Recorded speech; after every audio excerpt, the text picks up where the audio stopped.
Okay, well, thank you very much, Carlos. I don't think I've been given a more gracious introduction than the one you gave today. So thanks very much for that. I've given a few talks like this about my book. And of course, over the course of that, I've found different ways of introducing it. And one of the ways that I actually briefly referred to earlier is I like to say, well, you've heard people talk about, say that the United States is hegemonic. And you've heard other people say that the United States was once hegemonic, but it's no longer hegemonic. But you've never heard anybody argue that the United States was never hegemonic.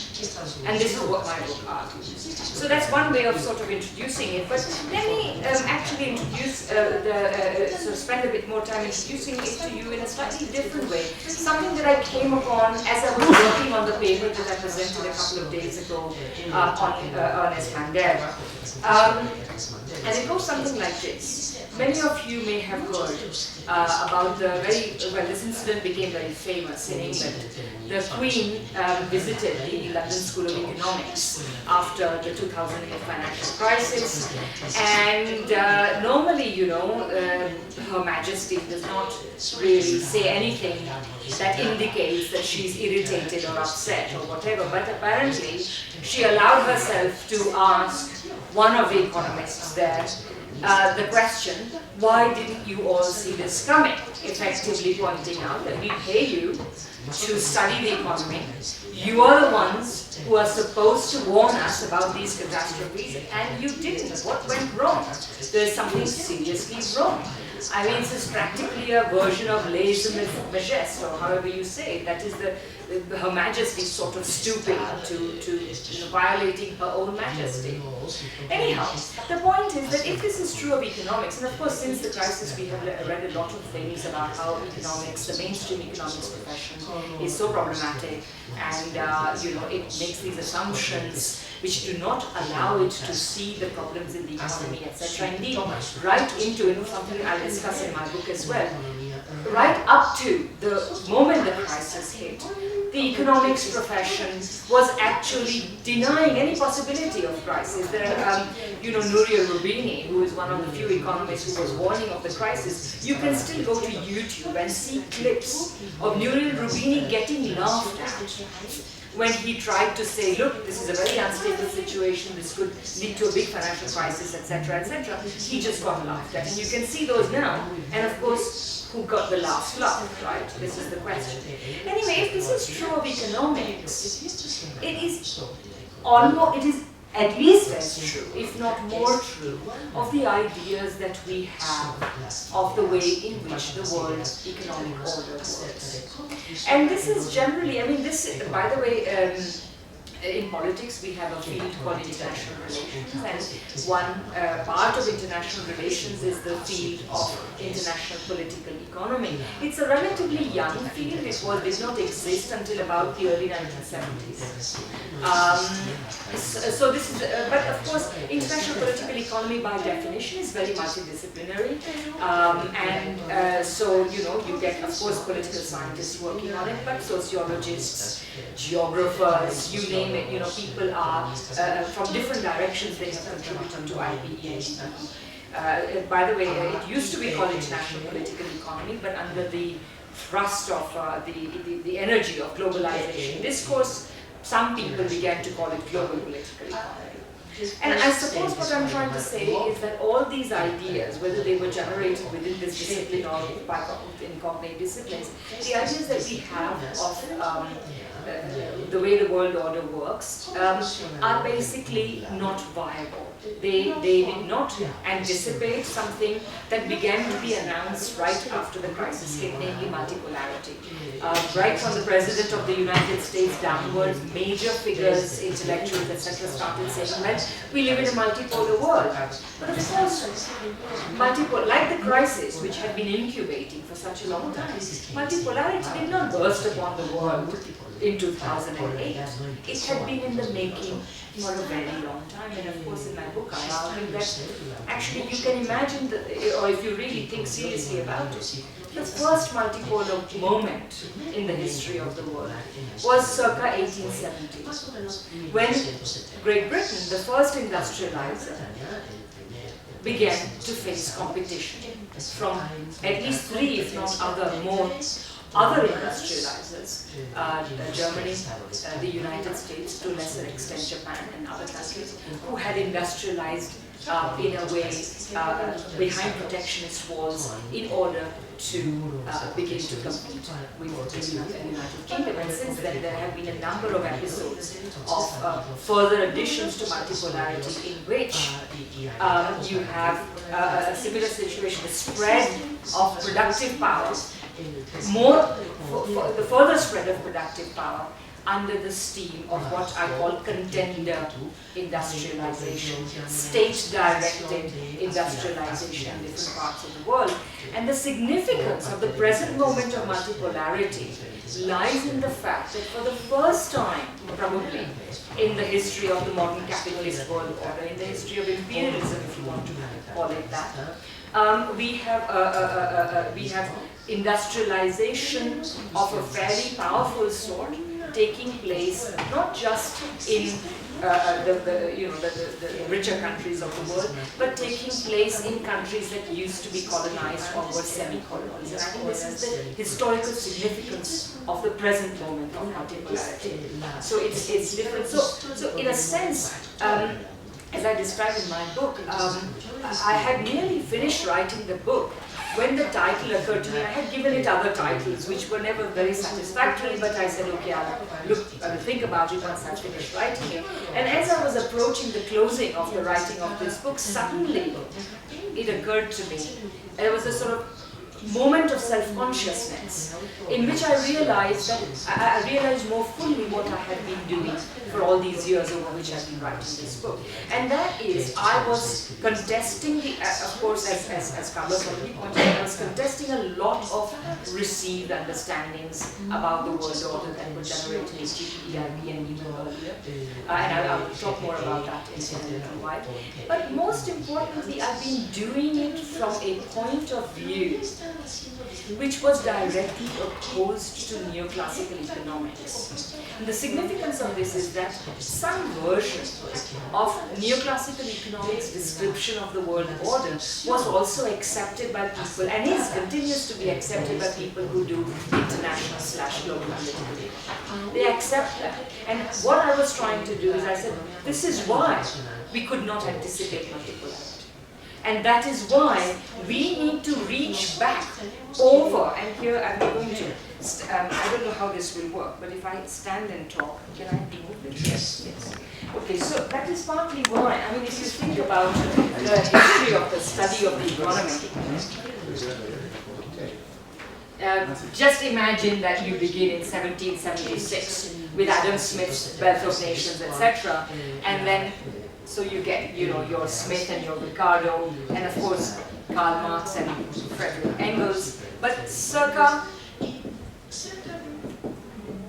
roughly this time, you get something new, something that we call marginalism or neoclassical economics, and this is what continues. In fact, as I grow older, I like to often joke that as I grow older and hopefully wiser, I think that the social scientific division of labor that was born with the rise of economics, because once economics arose, Weber was the first one to say economics and sociology have each their own disciplines, and then the rest of the social scientific division of labor was based on this original distinction between economics and sociology. So this has a lot to answer for, because up until this point, the study of classical political economy was a historical science.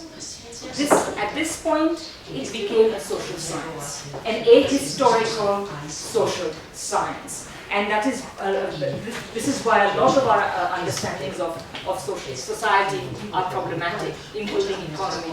And these guys, they have continued to influence us right up until the present time. This is a huge problem. And so what you need to do is you need to reach over these guys and go back to classical political economy.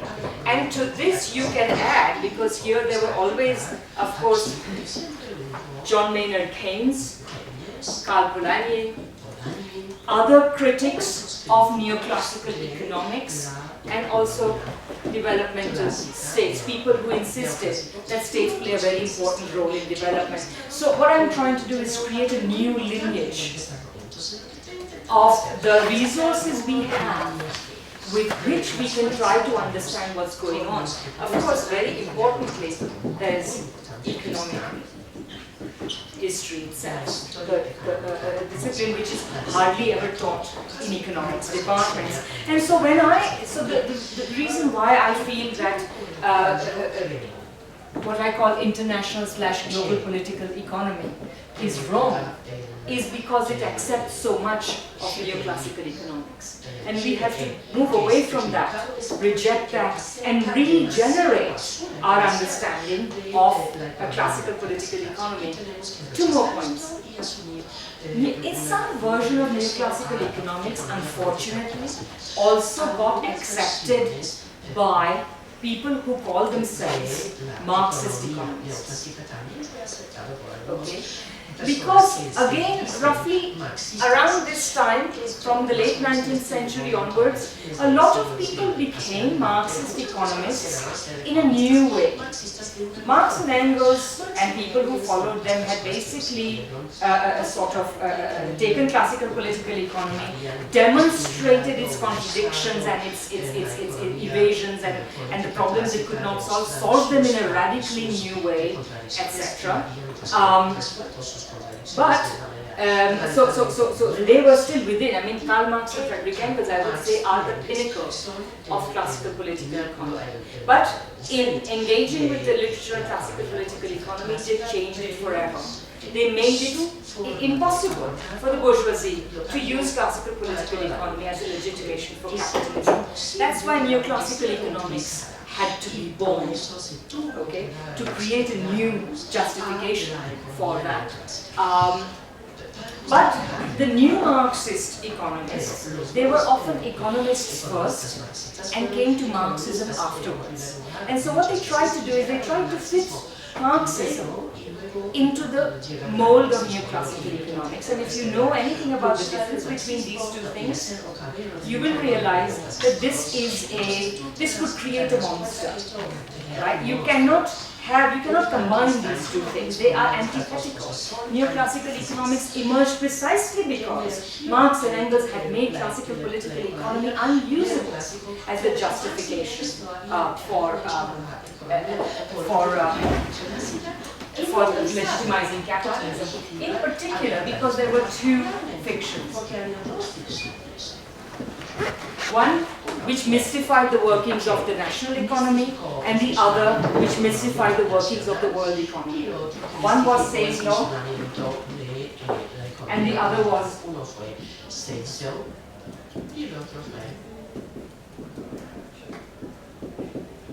there are 2 Ricardian fictions, because Ricardo accepted the first and developed the second. He accepted Say's law, and Say's law says basically there are no crises in capitalist economies, and comparative advantage simply justifies a given international division of labor. Everything's fine, colonies should export primary goods, and mother countries should produce manufactured goods, justifying a situation in which some countries are condemned to produce low-value goods, other countries enjoy the benefits and privileges of producing high-value goods. So these are the 2 problems. And so the reason why I'm calling my book Geopolitical Economy is to say we need to reject not only neoclassical economics, but a variety of other conceptions of the world economy and of national economies that are based on accepting more or less completely this type of understanding, and which is based on these 2 fictions. We need to get rid of them, throw them out, and recuperate the legacy of classical political economy, and add to it that we also have of the critics of neoclassical. John Maynard Keynes was the greatest among them, and by the way, in my book and generally in my scholarship, I tend to argue, contrary to many Marxists, that Keynes and Marx had a lot more in common than we tend to realize. Okay, so what I would like to do then, Carlos already told you about the main arguments that I make, and the best way I find of introducing my book is to talk a little bit about each of these three main arguments, okay? Because it will sort of set the context and make it easier for you to understand the book or any part of it that you would like to engage with. Okay. So the first, as Carlos said, is the argument that I make about the materiality of nations. And also I've come to this sort of argument through a very long process. Let me just perhaps explain to you what I mean by and why I call this argument the materiality of nations argument by pointing out that most people, even many non-Marxists, but certainly Marxists, will accept that as capitalism develops, it creates classes. Okay? Classes are the material product of capitalism. Classes, the creation of new classes, the classes of bourgeoisie, workers, etc., is the material result. It is material result for society of the development of capitalism. And in fact, most of the literature, Marxist literature that you will read, will tend to discount nations, countries. Okay? This, by the way, Marx and Engels did not do, and nor did any of the preceding long lineage of classical political economy, but is again another one of those legacies of neoclassical economics. So, I argue actually that nations are as much a material product of the development of capitalism as are classes. Just as domestically, the development of capitalism divides a society into classes, so internationally it divides the world into rich countries and poor countries. Producers of high-value goods and producers of low-value goods. Okay, this is the inevitable result of capitalism. And further, I argue. So, in that sense, that's the base argument. And I further argue, in accordance with the Bolshevik idea of uneven and combined development, that states play a central role in this game, okay, in this result. States play a very central role in managing economies. Well, you have to understand that no capitalist economy can exist without state management for very simple reasons. Capitalism is what, as I like to put it in ordinary language, it is unjust and anarchic. It is exploitative, it is based on exploitation, and it gives rise to crisis. Okay? Because of this, society cannot take the onslaught of capitalism on its own, even for the sake of the continuity, even for the sake of capital itself. The state must intervene, it must save capital from its own, from the problems that capital itself generates. And of course, as it goes on, the people who are oppressed by capitalism cannot be expected to take their oppression lying down. They will organize, they will resist, they will rebel, etc. And that has to be managed in some fashion as well. That's one reason. And secondly, internationally, states get positioned in different places within an international division of labor. So if you think about the world economy as sort of having high-value producers and low-value producers, states may try, for example, and that's the whole point of insisting on this, the states have tried, and many have succeeded, many have also failed, many have succeeded in going from here to here, right? Precisely through state-directed development. So, in the dialectic, or what I call the uneven and combined development, you have states playing a central role. If you are one of these guys, the states will play a central role in trying to maintain the privileged position a country has in the international division of labor, and the means with which it does this range from ordinary trade rules and regulations and so on down all the way up to and including war. As we have seen in the 20th century, two of the greatest wars were wars between imperialist powers. Secondly, I argue that, of course, people who are here, states which are here, will try to basically by engaging in what I call contender industrialization to become high-value producers. And this is effectively the way in which I would argue productive capacity has spread around the world. Again, most mainstream writers, including most Marxist writers, will try to give you to understand that somehow the spread of markets more or less evenly spreads around the world. So capitalism spreads around the world entirely by the spread of markets, and that's what spreads productive capacity ever more widely. No, that's not how it happens. It does not happen without state. In fact, left to themselves, markets will only exacerbate the existing. It will make high-value producers richer and low-value producers poor. Okay, so this is something that one has to try and understand. There's one other thing I should say here. Right. So, if this is true, then it also follows, one other reason follows, which is that all of the, what I call cosmopolitan ideologies, and I'm going back to free trade in the 19th century, but also including ideas of US hegemony and globalization and empire. These cosmopolitan ideas, which either tell you that no state matters, only economic processes which do not respect state boundaries matter. Okay? Either no state matters, or in the case of hegemony stability theory or empire, only one matters. The fact that the world is divided up into a plurality of different countries, each with their national economies, national governments, national economic policies, more or less successful, etc., this is irrelevant. We are taught to disregard. Or, if they exist, if you pay attention to it somehow, it cannot work unless it obeys the dictates of the world.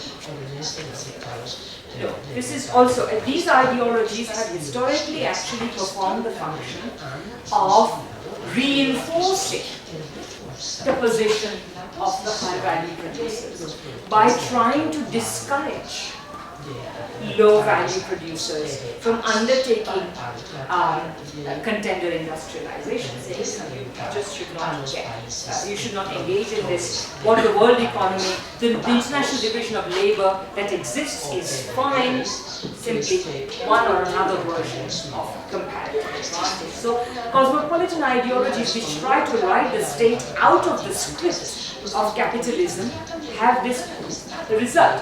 Why? Simply because the privileged states continue. I mean, they are some of the most, I like to tell my students who like to think that, the United States is a great land of free trade and laissez-faire and all that, and generally first world countries are, and somehow this explains their success, economic success. I said, no. Their societies are some of the most governed in the world. They have more rules, more regulations about economic activity, personal rules, whatever, organization of work. They are the most governed societies in the world. They continue to be. I mean, the objective protectionism of first world countries even today is enormous. Just because tariffs are low doesn't mean protectionism doesn't exist, because there are a whole range of non-tariff barriers which are put up against the exports of third world countries, etc. etc. So they are some of the most objectively, economically nationalist governments in the world. And so the only effect of cosmopolitan ideologies like globalization is that the weaker ones among the low-value producers do not have any means of resisting that message, especially when it is imposed by the IMF, the World Bank, and so on and so forth. So that's the only effect of this. So that's the first argument, is that nations are material things. And I should add one other thing, because it's sort of connected, because in another sort of part of my scholarship, I've done a lot of work on nationalism. And what I found, to my utter amazement, is that there's a huge literature on nationalism, by the way, and a lot of it is very repetitive and so on. It's a bit boring. But nevertheless, what I found is that despite the huge literature on nationalism, there's hardly any literature that takes the fact that nations are national economies as well as national cultures. Nationalism is typically reduced to a cultural artifact. If you come from India, as I do, you will realize that the earliest beginnings of nationalism had nothing to do with culture. It did not feature poets yearning to express the national soul or anything, but it featured first and foremost economists who said to the British government, "You are exploiting us. You are making us poor. You are draining our wealth. You are deindustrializing our country. You are skewing our trade, etc. You are stopping growth in our economy." These were the first nationalists of India. They were not, as I said, poets or writers of literature or anything. Nationalism is first and foremost a very economic thing. Okay, so that's the first argument. Now, that lays the ground for understanding the second and the third arguments very nicely, because I can be much briefer about that. So the second argument, again, Carlos pointed to it, and I think it is very iconoclastic because, again, because of the dominance of these cosmopolitan ideologies of free trade and globalization and empire and US hegemony and so on, we have been, in a sense, trained not to see what's in front of our eyes. And that is the following. As the first industrializer, the UK had to, it was inevitable that the UK would dominate the world. It would dominate, it's a bit like being the eldest of a bunch of brothers and sisters. You are big for a while until your brothers and sisters grow up to be your sons, and then your advantage is lost. Okay? So for a brief time between, let's say, however, from the point of the peak of the Industrial Revolution, which is roughly, say, 1840s or thereabouts, to 1870s. Okay. Britain was the dominant industrial power. It could outcompete everybody. And as one of my own teachers in a wonderful book about British political economy wrote, in this period, it was an easy dominance because Britain was competing against other pre-industrial manufacturers. If you're competing against Indian weavers or potters, of course your manufactured products are going to be superior. And it is easy as pie if you have a factory to outcompete handloom weavers everywhere. Yeah? Does that make sense? They don't have industrial technology. They are not pre-industrial producers. So that British dominance was based on outcompeting pre-industrial producers. And it lasted until until the late 19th century, at which point, the reason why this date is important, 1870 is important, is because that is roughly the point at which other industrializers come on stream. German unification, the end of the Civil War in the United States, which finally settles not just the question of whether slave states will expand, but equally importantly, whether the Yankees of the North would be able to pursue protected industrialization. Because, of course, the southern slave owners were the free traders of their time. They wanted to have free trade, and the northern industrializers wanted to have protection. Right? So once these questions were settled, Britain began for the first time in its history, and in the history of capitalist industrialization, to face the competition of other capitalist manufacturers, other industrial manufacturers. That completely changed the game. And by the way, I cut my scholarly teeth studying British political economy. And from that point, right up until basically the 90s, there was a continuing and rich literature trying to understand why Britain was suffering from what was called relative industrial decline. Because from that point onwards, Britain has never been able to come up with a strategy to overcome the relative industrial decline it suffered as a result of this. So the dominance of Britain as the first industrializer was inevitable, but I argue it was also unrepeatable. Okay, this is a very important thing because already, if you think about it, by the end of the 19th century, there was a multitude of different industrial producers. The first multipolar moment. This is important to remember. So,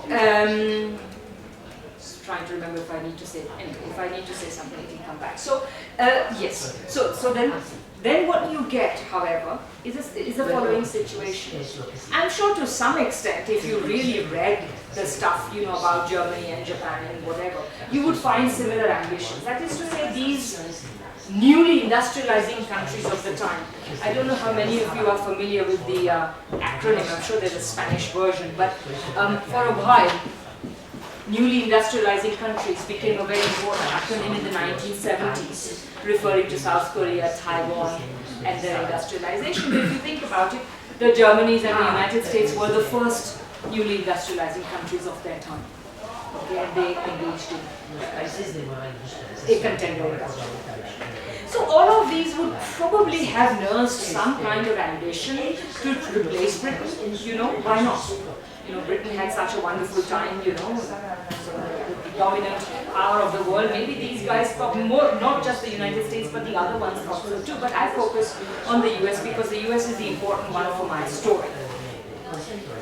Around the beginning of the 20th century already, US monopoly capitalists, policymakers can see a possibility. They glimpse the possibility that the United States can try to replace Britain as the dominant power in the world. Okay? Of course, they can see that British dominance is based on a number of things, not all of which are possible for the US to emulate. Britain has a vast territorial empire. The US is a Johnny-come-lately in the imperial game. It is trying to establish imperium over the Philippines. It doesn't work. Yeah, sure, they can have their puppet regime in Cuba, etc. But basically, policymakers are very aware that actually acquiring a territorial empire, which would now mean going up fighting with other imperialist countries, and also fighting with nationalist resistance, as they found out in the Philippines, this would make it very costly. So they said, forget about the territorial empire. What we're going to do is, we are going to emulate British dominance in two other ways.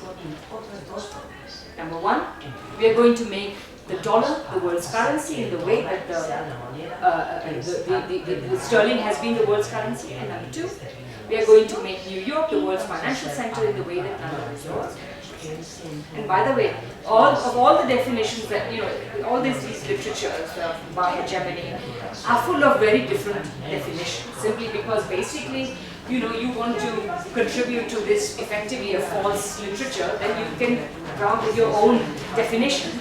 But the best way of overcoming all of these problems about what is the definition of hegemony is to say, let's just measure the American achievement by the tasks American elites set themselves.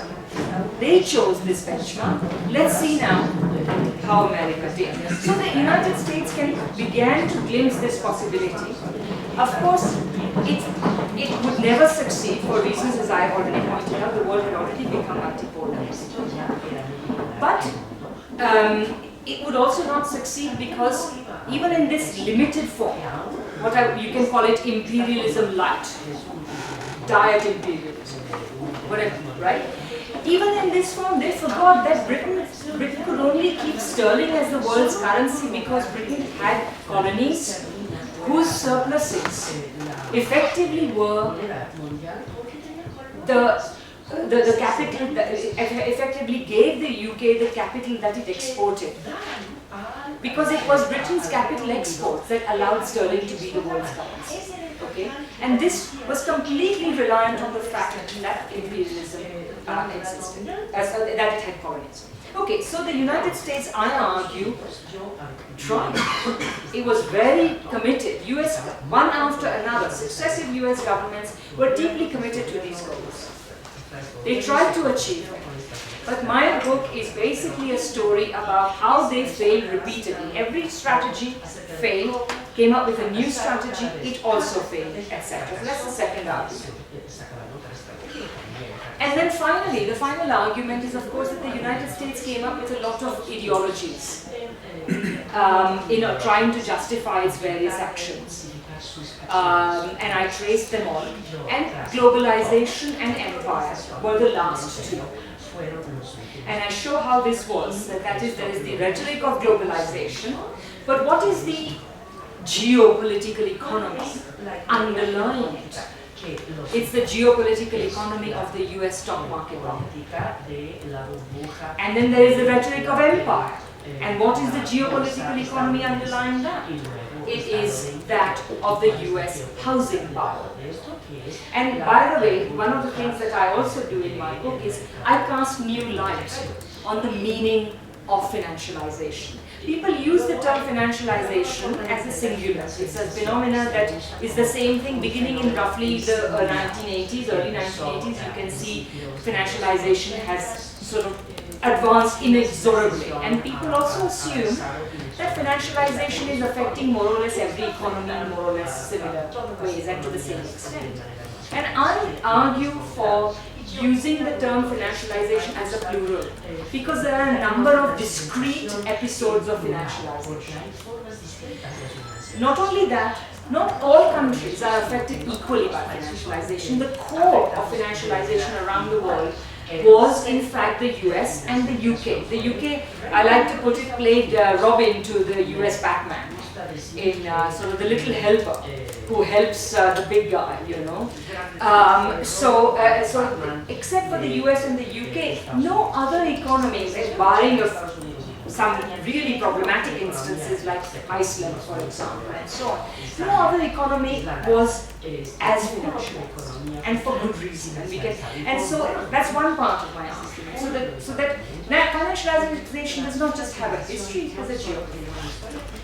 It's a very, very differential impact in different countries. And finally, you cannot understand financialization unless and until you take very seriously the idea that beginning in the 1970s, the big increases in international capital flows we have seen had everything to do with trying to maintain the dollar's role as the world's currency after it broke the dollar, after the dollar's link with gold was broken.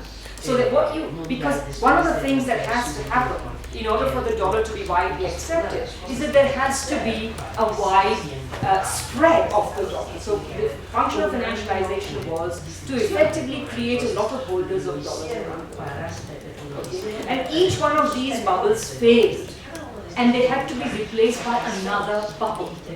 Okay. Now, I think I've spoken for a long time, and it's probably better if we have questions and answers, because I could go on for much longer, because, you know, not only did I write this book, but I've been thinking in new ways about what I have written since I finished writing it. So I could go on, but I would perhaps we should take some questions.